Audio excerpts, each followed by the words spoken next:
Welcome back to Crazy 650's channel on YouTube here. As you can see, I installed part of the rear new coilovers, the BC, the BRs, and I'm just putting it in. I also have finished, as you can see here, this is the screw that holds the subframe in. Now when you do this, I recommend you buy a clamp to squeeze it. There's one of these that you'll squeeze them in place and you'll definitely need. And I'll take you underneath here, underneath the car. These are going to be a little difficult. Here, I'll point them out for you. These will be difficult. I recommend when you put it in, you leave the car down so the subframe is hanging underneath the car. Once the vehicle's hanging underneath the car, you'll take the clamp, squeeze it in half with the metal clamp here. You'll be able to squeeze it in there perfectly. Otherwise, if you just slide it in with your hand, they'll pop out 5 or 6 times and you'll be very aggravated. So save you the aggravation a couple hours and speed along for you. Take 2 jacks, use 2 jacks to lift it up, put it in place.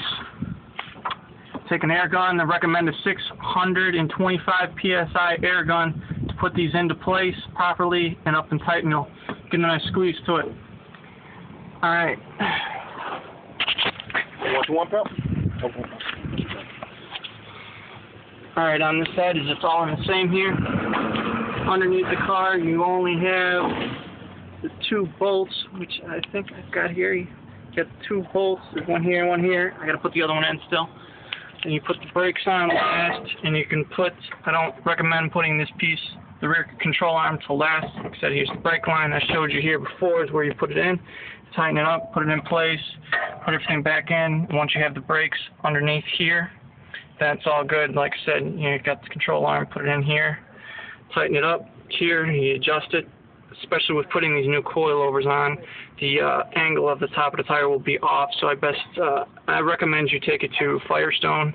As long as the life you own the car, it's like $110. As long as you just keep showing your receipt, they'll do it for free.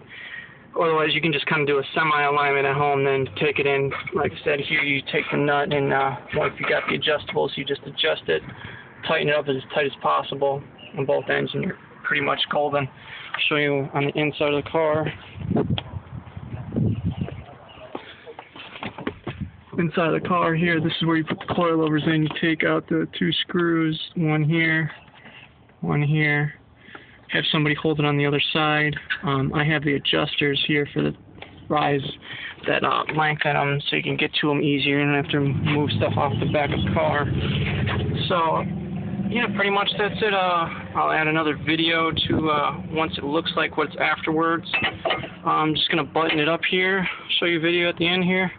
Edit them and put them together, and we're good. Talk to you guys later.